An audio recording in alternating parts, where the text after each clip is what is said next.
সুপ্রভাত বন্ধুরা, কেমন আছো তোমরা সবাই? আশা করি তোমরা সবাই অনেক ভালো আছো, আর আমরাও বেশ ভালোই আছি। সাধারণ ঘরকন্যা চ্যানেলে তোমাদের সকলকে জানাই শীতের সকালের একটা ওয়ার্ম ওয়েলকাম। তো চলো তোমাদের নিয়ে শুরু করে দিই আবারও একটা নতুন ব্লগ। এদিকে দেখো, সকালে ঘুম থেকে উঠে বাসি জামা কাপড় ছেড়ে মুখ হাত ধুয়ে ফ্রেশ হয়ে চলে গিয়েছিলাম বাগানে। ওই যে বাগানে গাছ কটা আছে তাদেরকে একটু জল দিলাম, তাদের একটু পরিচর্যা করলাম, করে চলে আসলাম ঘরে গরম গরম চাটা করে নিতে। তো মোটামুটি সবাইকেই ডেকে তুলে দিয়েছি, সবাই চা খাওয়ার জন্য একদম রেডি। তো আমি করে নিয়ে গেছিলাম গরম গরম চা, আর খেয়ে কাজের এনার্জি ডাবল করে নিয়েছি। আর আজকের বারটা হচ্ছে রবিবার, আর রবিবার তো জানোই সকলেরই ছুটির দিন। তো ওই গড়িমসি করছে, এই একবার এই ঘরে গিয়ে বসে পড়ছে, ও একবার ওই ঘরে গিয়ে ধাপাস করে শুয়ে পড়ছে। তো এইভাবেই চলছে সকালটা। তো দেখো, এদিকে আমার ঘরদোর ঝাড় দেওয়াটাও কমপ্লিট হয়ে গিয়েছিল, আর এদিকে আমার ঘরদোর ঝাড় দেওয়া কমপ্লিট হয়ে গেলেও মোছামুছিটা বাকি ছিল, যেটা এখন আমি করে নিচ্ছি। আর জানো তো, প্রথমে ভেবেছিলাম আমি এই মোছামুছিটা কমপ্লিট করে নিয়ে স্নানটা সেরে নেব, কিন্তু সেটা হওয়ার নয়, কারণ মনের বাবি বলল আমি বেরোবো, আমাকে আগে টিফিনটা করে তুমি দিয়ে দাও। তো ওই যে তখন টিফিনটা করতে গেলাম, আর স্নানটা এদিকে একটু দেরি হয়ে গেল, কারণ দুটো কাজ তো আর একসাথে হয় না, যে কোনো একটা আমাকে করতে হবে। আর যেহেতু মনের বাবি বললাম আমি একটু বেরোবো, তাই ওকে বলতে পারো টিফিনটা করে রেডি করে দিয়ে তারপর আমি গিয়েছিলাম স্নানে। আর দেখো, স্নানটাও সারা হয়ে গিয়েছে। আর এদিকে করে নিচ্ছি বেসিক কিছু স্কিন কেয়ার, মানে আমার ওই ডেলি রুটিনের মধ্যে যেটুকু করি আর কি। মানে মুখে একটু ময়শ্চারাইজার দিয়ে দিলাম, আর হাতে গায়ে একটু বডি লোশন মেখে নিয়েছিলাম, আর দিয়ে দিয়েছিলাম ঠোঁটে একটু ভ্যাসলিন।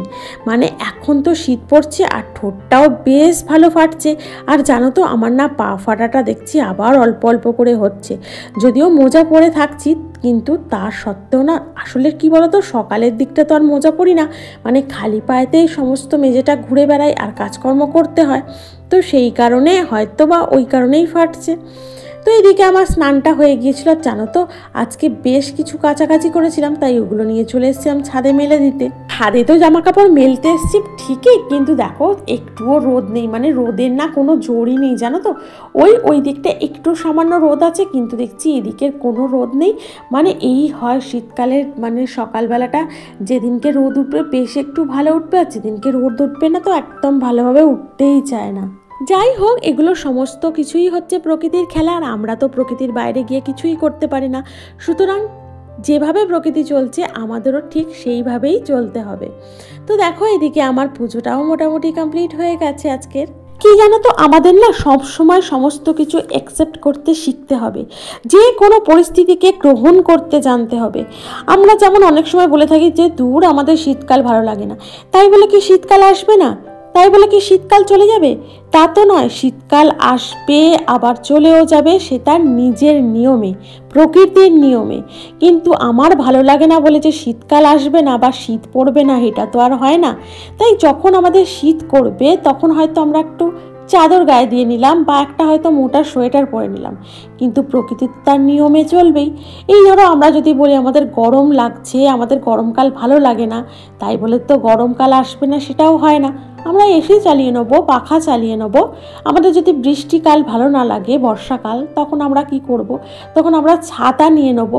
কিন্তু বৃষ্টি পড়ছে বলে যে আমরা সমস্ত কাজ বন্ধ করে দিয়ে ঘরের মধ্যে চুপটি করে বসে থাকবো, সেটাও তো হয় না, কারণ প্রকৃতির নিয়ম সেটা হবেই। ঠিক এইভাবেই আমাদের সমস্ত কিছুকেই অ্যাকসেপ্ট করে নিতে হবে। ঠিক প্রকৃতির নিয়মের মতো কিছুটা বলতে পারো আমাদের জীবনধারাটাও সেই রকম। মানে ধরো, আমাদের এই যে জীবনটা চলছে, কোনো সময় হয়তো খুব কষ্ট এলো, কোনো সময় হয়তো খুব আনন্দ এলো। এই যে কষ্ট, দুঃখ, সুখ, হাসি, কান্না, এই সব কিছুই আসবে তার নিজের নিয়মে, আবার সব কিছুই চলে যাবে। যখন আমাদের কোনো সময় খারাপ যায়, সেই সময়টা কি আমাদের সব সময় খারাপ যায়? তারপরে তো একটা ভালো সময় অবশ্যই আসে।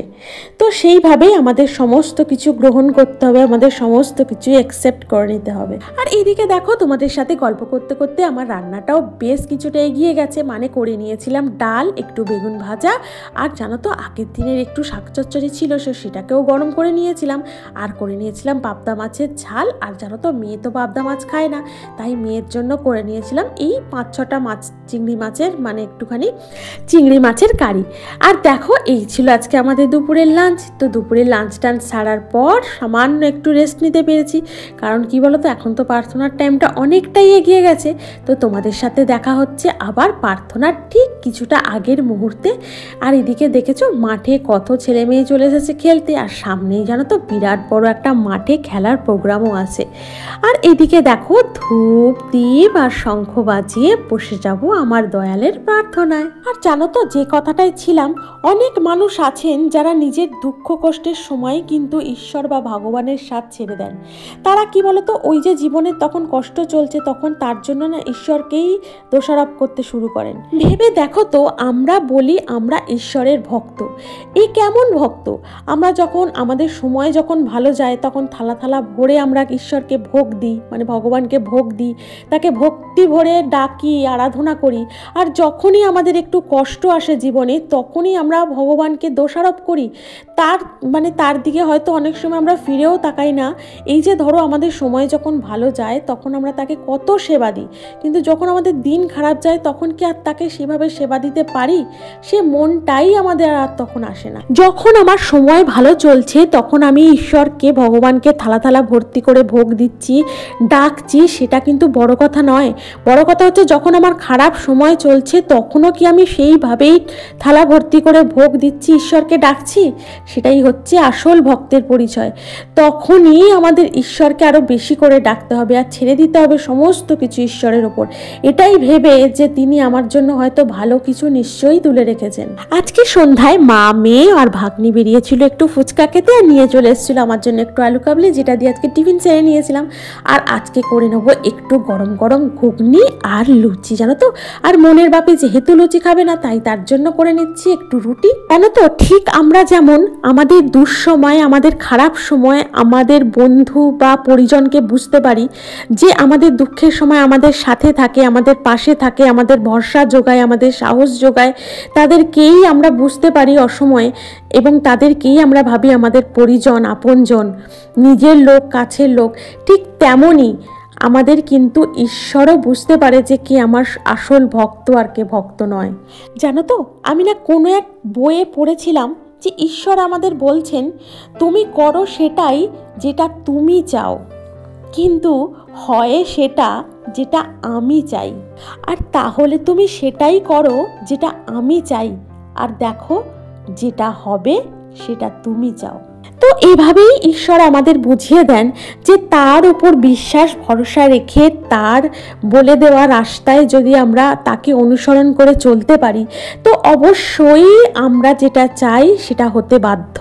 আর দেখো এখন ভেজে নিচ্ছি গরম গরম ফুলকো ফুলকো লুচি, আর করে নিয়েছিলাম ঘুগনি। তো বলতে পারো এটাই হচ্ছে আজকে আমাদের রাতের ডিনার, আর সাথে থাকছে নলেন গুড়ের রসগোল্লা। তো আর কি চাই? তো এই দিয়েই আজকে আমাদের ডিনার কমপ্লিট হয়ে যাবে। তো আজকে আমার ভিডিওটা আমি এখানেই রাখছি। তোমাদের যদি কারো আমার ভিডিওটা ভালো লেগে থাকে তাহলে অবশ্যই একটা লাইক করো, কমেন্ট করো, আর আমার চ্যানেলটিকে সাবস্ক্রাইব করতে ভুলো না কিন্তু। তো দেখা হচ্ছে তোমাদের সাথে পরবর্তী ভ্লগে। ততক্ষণ পর্যন্ত তোমরা অনেক ভালো থেকো, অনেক সুস্থ থেকো। টাটা।